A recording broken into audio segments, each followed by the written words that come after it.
A black woman had every reason to say no: poverty, fear, and a past full of pain. But on that freezing night she opened her door to a stranger and the child in his arms, and what she gave without expecting came back to her in a way that would shake an entire town. Before we dive in this story, let us know where you watching from. We love to hear your thought. Anna Mae Johnson, 30 years old, clutched her thin cotton coat, trying to ward off the biting cold of room 6B. For the past 4 weeks this had been home for her and Lily, her 3-year-old daughter. The tile floor was bone-chilling, and the old furnace groaned, struggling to push warmth into the air. Lily was curled up on the only bed, her breath soft and steady, a miraculous sound Anna clung to each night to keep from sinking into despair. Money was almost gone. The divorce had finalized a month prior, and the words of her ex-husband, Mark, a gambling addict and alcoholic who squandered every penny, notorious for his gang ties and violent nature, still echoed in her mind like a raw, festering wound. "You won't last a week out there alone with that kid. Don't come crying when the world crushes you, Anna." She'd never cried. Not in front of him. The bruises on her body had healed, but the scars on her soul never would. He had slowly, little by little, strangled her spirit until she'd forgotten who she was. She used to be a black woman, a mother, a dreamer, but he'd turned her into a faint shadow.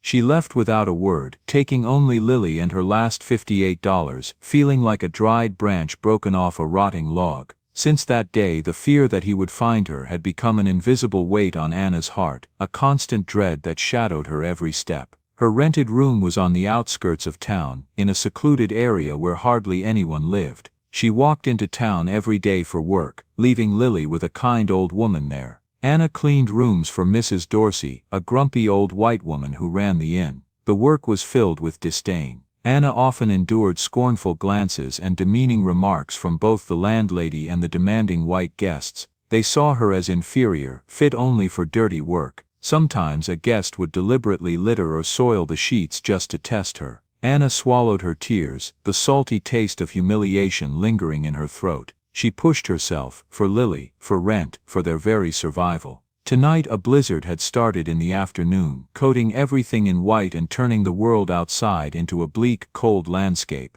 Anna looked out the window, where large snowflakes clung to the glass, knowing this storm would make her work even harder tomorrow. Her stomach growled, an empty ache. All that was left was some potatoes and a few worthless odds and ends. Lily's last box of milk had run out this morning. That night, a strong gust of wind whistled through the crack under the door, making Anna shiver, the cold piercing her thin coat. She sipped a cup of lukewarm potato water. She clenched her fists, trying to ward off the trembling inside. After all, she'd learned not to trust anyone, especially men. But with white people, her guard was even higher. Experience had taught her that even the kindest smiles could hide contempt, and power often came with chilling indifference. The howling wind was suddenly cut short by another sound, a hesitant knock on the door. Anna's heart leaped into her throat, pounding like it wanted to tear through her chest. Fear, sharp and primal, choked her. She held her breath, hoping it was just the wind, or some mistake. But the knock came again,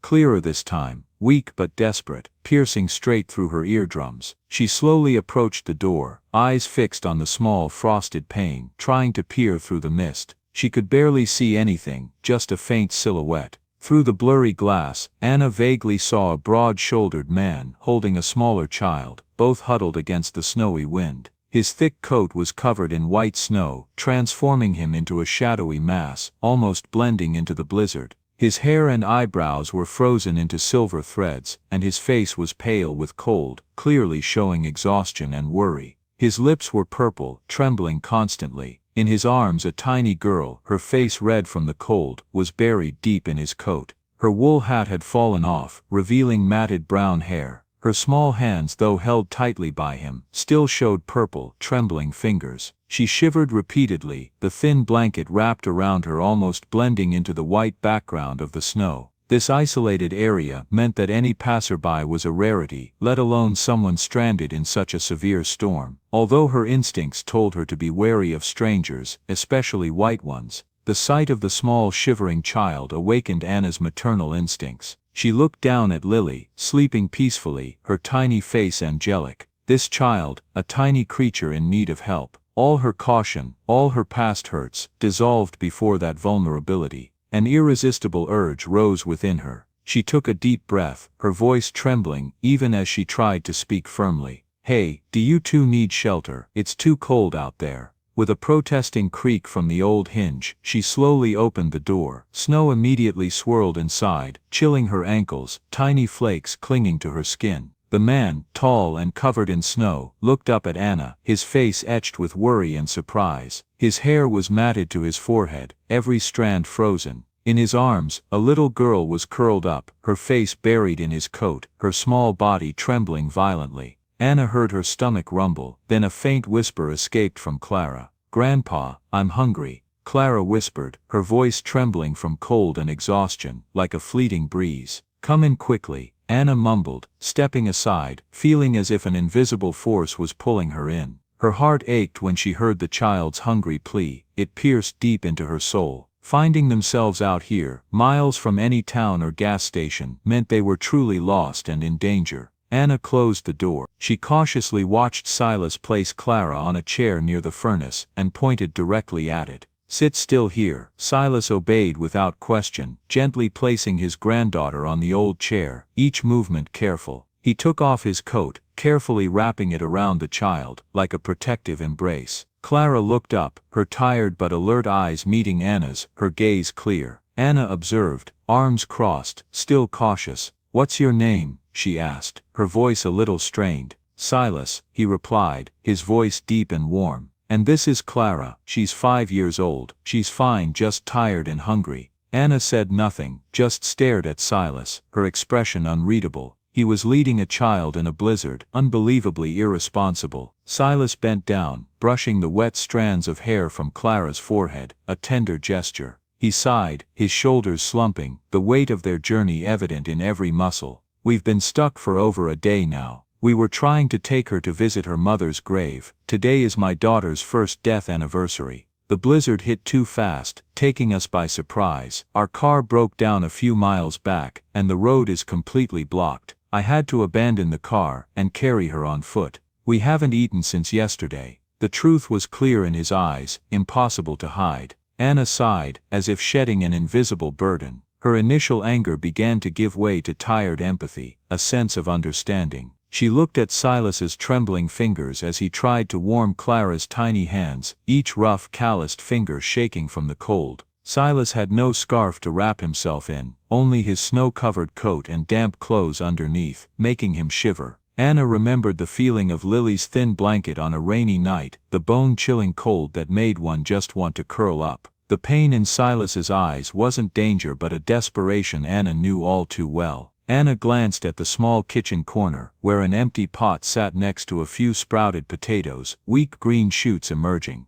That was all she had. Anna always ate such meager meals, she always prioritized Lily, and these meals were the clearest evidence of her destitution. She took a deep breath, swallowed, a bitter taste filling her mouth. "I have a few potatoes, a bit sprouted, and some leftover formula from Lily. Lily needs the milk, but Clara also needs to warm up." Her voice trailed off, as if reassuring herself. Silas mumbled his thanks as Anna turned back. Silas began gently drying his granddaughter with a towel, his movements skilled, filled with the quiet care of a grandfather that Anna felt deeply, touching a soft spot in her heart. "Why are you here?" Anna asked, the question almost unconscious, like an irrepressible curiosity. "There's no one here for miles. The storm was forecast days ago." Silas looked up, his eyes dark with exhaustion. "As I said, we were trying to get to her mother's grave. Our car broke down, the road was blocked. We've been walking for a long time." He didn't hide the truth, and Anna saw it in his eyes. Anna returned from the kitchen with 3 steaming cups of thin boiled potato water, just a few mashed potato bits, the meagerest meal she could make. She handed Clara's cup directly to her. Clara drank a few sips, her sad eyes looking at Anna, then back at Silas. "It's so good, Auntie," she giggled, and warm, then snuggled into his arms, seeking comfort. Silas took a sip. The bland lumpy taste of the potato water made him frown. His life was accustomed to lavish rich meals, and this kind of food was something he rarely had to face. However, seeing Clara's grateful eyes and Anna's hardship, he suppressed his discomfort, swallowed it down, and felt an inexpressible shame, realizing the vast difference in his circumstances and that of this young woman.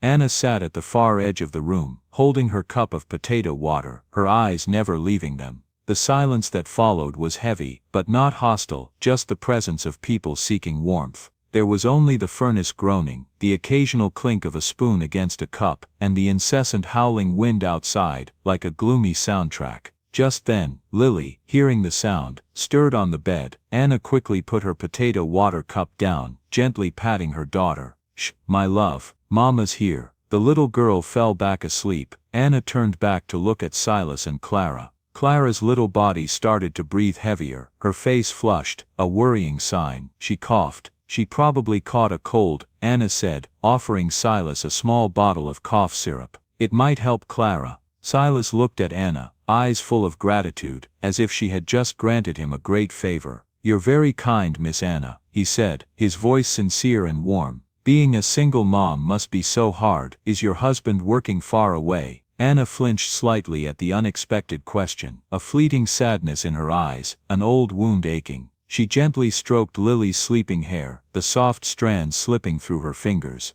"I had to run away with Lily to escape him. He wasn't good. We're not in touch anymore. It's just Lily and me now." Her voice softened, as if fearing the walls might hear. Silas was silent, his gaze sweeping over the small room, seeing Anna's simple belongings, and her sad eyes. He understood. A deep empathy spread between them, a wordless understanding of the burdens each carried. Anna alone, raising her child and fleeing the past, while he, alone, raising his grandchild and facing the pain of loss. Both were solitary pillars in this harsh struggle for survival. As the blizzard intensified outside, Anna saw the growing worry on Silas's face. The storm was clearly not letting up. "The snow's getting really bad," Anna said, her voice gentle. "You and Clara should stay here tonight. It's too dangerous to go back out there." Silas looked at her, his eyes conveying deep relief and gratitude, knowing her small room was their only refuge. What was meant to be one night turned into 3. The blizzard raged outside, making travel impossible. Anna still continued her routine, walking into town to work and dropping Lily off, though the journey was now treacherous. Each evening, she returned to the small room, and all 4 of them, Anna, Lily, Silas and Clara, shared the cramped space and the dwindling food. Anna would prepare thin potato soup, making sure Clara and Lily had enough, often going hungry herself. During these nights, the sleeping arrangements were simple and close. Anna and Lily shared the single bed, huddled together for warmth. Silas and Clara bundled up on the floor, or on the rickety chairs, using their heavy coats as makeshift blankets, finding what little comfort they could. Despite the crowded conditions and sparse provisions, a quiet warmth grew between them. They talked, quietly at first, then more openly. Silas shared stories of Clara's mother, his daughter, who had passed away too soon. Anna spoke of her hopes for Lily, dreams that felt so distant just weeks ago. Lily and Clara, despite the circumstances, found joy in each other's company, playing quiet games and sharing whispers. Their small laughter filled the cold room, a comforting sound amidst the howling wind outside. Throughout these days, Clara's fever slowly subsided, her breathing becoming lighter. Anna didn't sleep much, constantly checking on Clara, offering cool compresses, and making sure she drank the small sips of medicine. Silas, though worried, clearly relied on Anna's nurturing care. He watched her, learning from her silent strength. Her presence, her kindness, in such a desolate place, felt like a beacon of hope in the storm. When Silas sat down beside his granddaughter, adjusting the blanket and smoothing each crease, he looked at Anna, his face filled with deep unspoken gratitude. "Thank you for everything, Miss Anna," he whispered, his voice sincere and profound, like a whisper from the depths of his soul. "I won't forget these days." Anna gently nodded, her eyes also full of understanding, an invisible connection. Both remained silent. The inn room was softly lit, and in those warm days and nights, Anna felt a faint flicker of hope, a small flame shimmering in the darkness of her life. Finally, on the morning of the 4th day, the storm broke. The sun peeked through the clouds, and the worst of the snow had cleared. When Anna returned home after a less snowy day at work, she found their room empty. Silas and Clara were gone. On the small table beside the furnace, where they had shared their meager meals, Anna found a thick stack of cash, a luxurious black card she had seen before, and a small, carefully folded piece of paper. With trembling hands, she opened the note. Silas's elegant, strong handwriting appeared. "Miss Anna, no words can express my gratitude for your kindness. You saved my granddaughter, and I will never forget that. This money is a small start to help you and Lily. This card is mine. It will open every door if you ever need anything. Please keep it. I will not forget you. Silas." Anna stared at the paper, her heart pounding. This help was more than she could have ever expected. Days turned into weeks and drizzles replaced blizzards. The snow began to melt, white patches giving way to muddy puddles. Anna returned to her routine. Even though the storm had been severe, she still had to make the long walk into town for work and to drop Lily off with the kind old woman who watched her. Each day passed in an endless cycle. The cash Silas had left greatly helped her, enough to buy fresh food for Lily and pay a small portion of the rent, easing her financial burden. However, the black card remained untouched. Anna didn't touch it. She didn't want Silas's money, though she didn't fully understand why, but her intuition told her not to accept this help. She wanted to maintain her independence, not to be bound by an invisible debt. She thought she was too used to fending for herself. Anna's life remained precarious, but she was resilient, like a wild plant still thriving through storms. Her meager income wasn't enough, but she knew how to manage, one day at a time. Meanwhile, miles away, Silas looked at his calendar. The urgent business meetings had concluded, bringing important deals for Thorne Enterprises, but they also caused him to miss his plan to return and visit Anna and his grandchildren. He clutched the rough, worn piece of paper Anna had given him, a simple list of Lily's favorite foods. He remembered the warmth of that small inn-room, the pleasant laughter of the little girls. He had intended to return to that town, not just to ensure the money he left was enough for Anna, but also to see her again, to learn more about the woman who had touched his heart. However, all his plans were interrupted by urgent meetings and Clara's health, forcing him to focus on finding the best treatment for his granddaughter. Then one Tuesday afternoon, as Anna was cleaning a room, the smell of bleach stung her nose. Her phone rang. It was her elderly neighbor, her voice trembling, each word broken. "Anna, your ex-husband, he was just here. He said he's taking Lily. He pushed me when I tried to stop him." Anna's blood ran cold, a chilling sensation spreading through her body. He had found her, and Lily's last refuge. He was planning to sell her to an international human trafficking ring.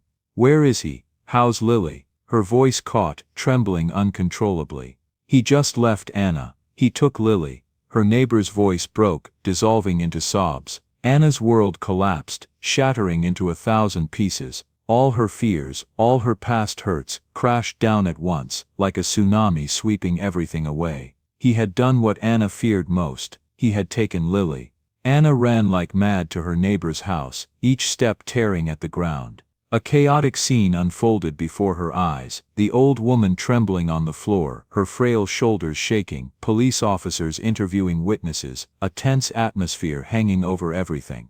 Anna collapsed, gasping for breath, her lungs feeling like they would burst. "Lily, my Lily, where did he take her?" The police officer looked at Anna, his gaze cold, almost dismissive. His eyes, typically filled with a duty to protect, held a troubling indifference, particularly towards her. "We're trying to track him down, Miss Johnson. He has visitation rights." Even with a restraining order, the law is complicated, he stated, but the words felt hollow, lacking any genuine concern, as if her plea was just another routine complaint from a black woman they didn't prioritize.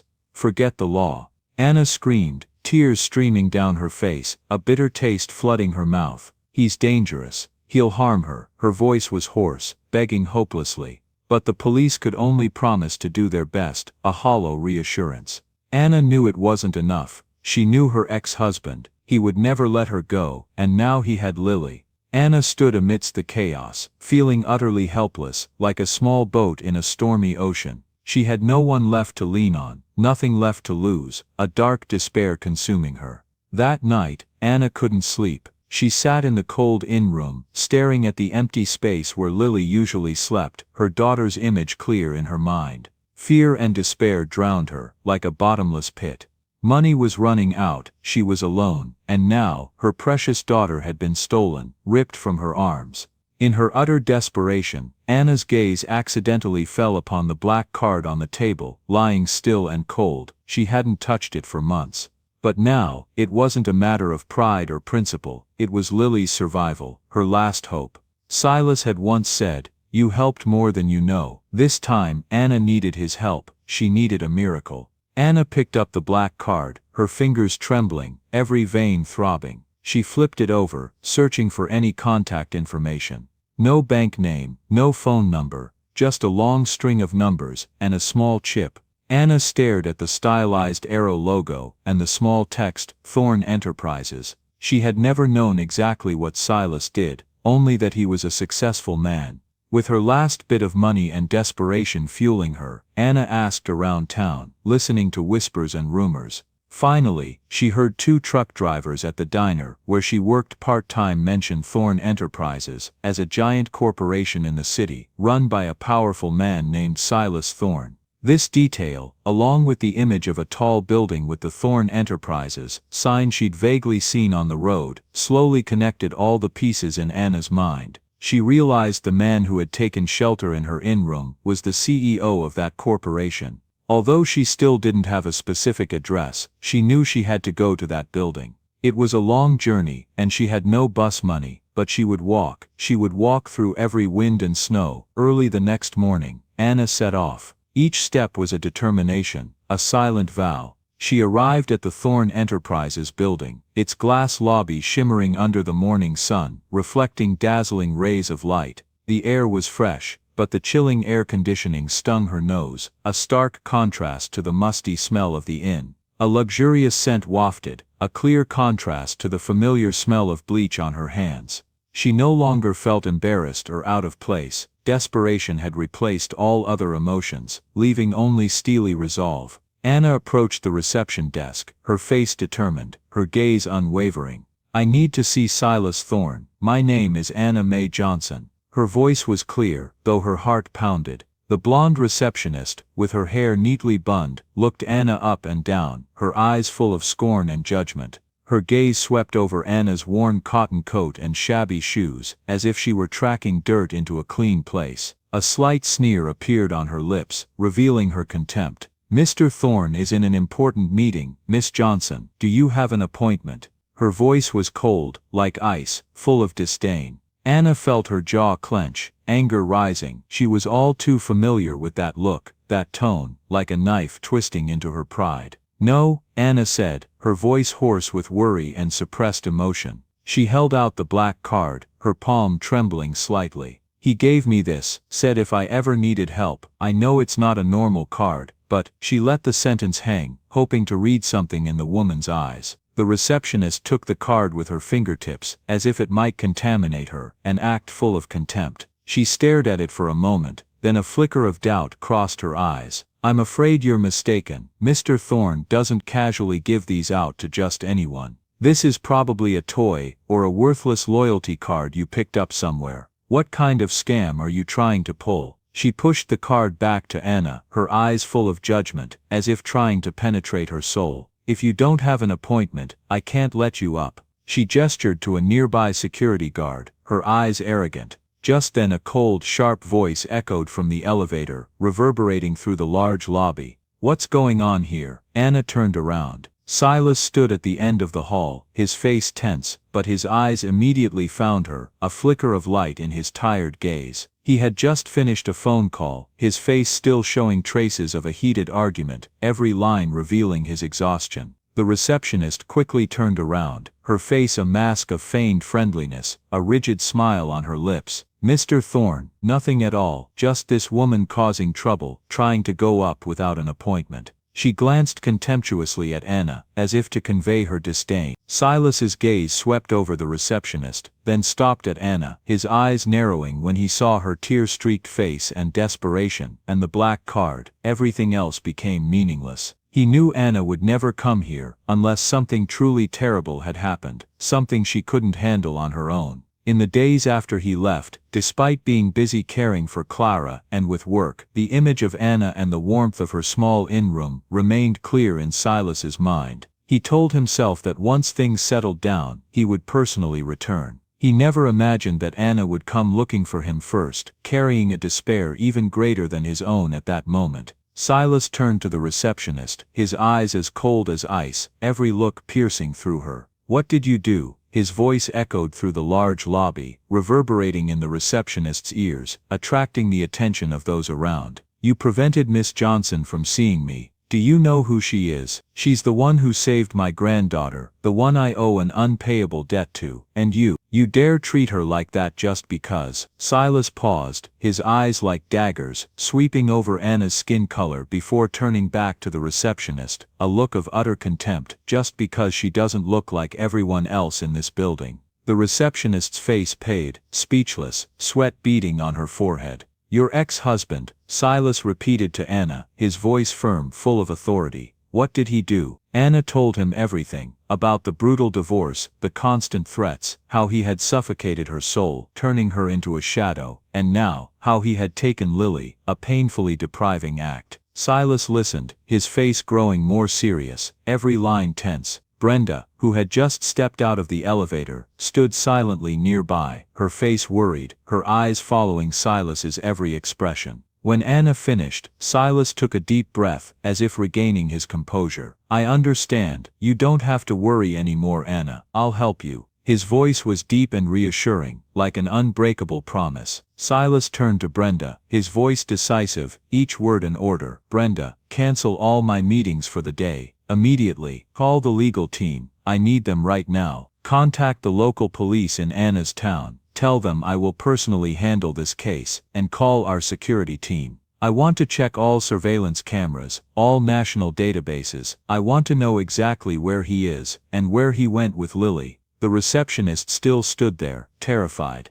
Silas turned back to her, his eyes cold. "You're fired. Immediately. You have 10 minutes to clear your desk." His voice was unwavering. Anna blinked. She had never seen Silas so angry, a cold, terrifying rage. The next few hours were incredibly tense. Anna watched Silas work. He transformed into a different man, sharp, decisive, and incredibly powerful. He made calls, gave instructions, relentlessly, each word carrying weight. His legal and security teams moved lightning fast, like a perfectly oiled machine. Anna sat there, witnessing Silas's empire at work, all for her and Lily, a feeling of utter astonishment. Her hands trembled, her heart pounded. "Please, Uncle Silas," she whispered, her voice almost inaudible. "Please find her. I can't lose her." Silas reached out, gently placing his hand on hers, a silent promise. The tension in the room was suffocating. Anna imagined Lily, scared and alone. Silas's calm, powerful presence was the only thing keeping her from completely breaking down. By evening, a police report came in. Mark had been stopped at a state border checkpoint, attempting to cross with Lily. Clear evidence showed he was trying to sell her to an international human trafficking ring. Silas immediately arranged a private jet. He and Anna, along with 2 members of Silas's legal team, flew there without delay. At the small windy border station, they found Mark handcuffed, his face contorted in anger. Lily, though frightened, was safe, clinging tightly to a kind female officer. Mark saw Anna and Silas, his eyes narrowing. "You think you won, Anna. This old man won't protect you forever," he spat, his voice full of venom. Silas stepped forward, his gaze colder than a winter storm. "Your threats are over, Mark," he said, his voice deep but firm. "The police have found clear evidence of your plot. Your visitation rights are permanently revoked, and you will face all your crimes." Mark's face fell, a flicker of genuine fear finally crossing his features. Anna rushed forward, tears streaming down her face, hugging Lily tightly. Lily clung to her, her tiny sobs shaking her small body. "Mommy," Silas then turned to Anna, his expression softening.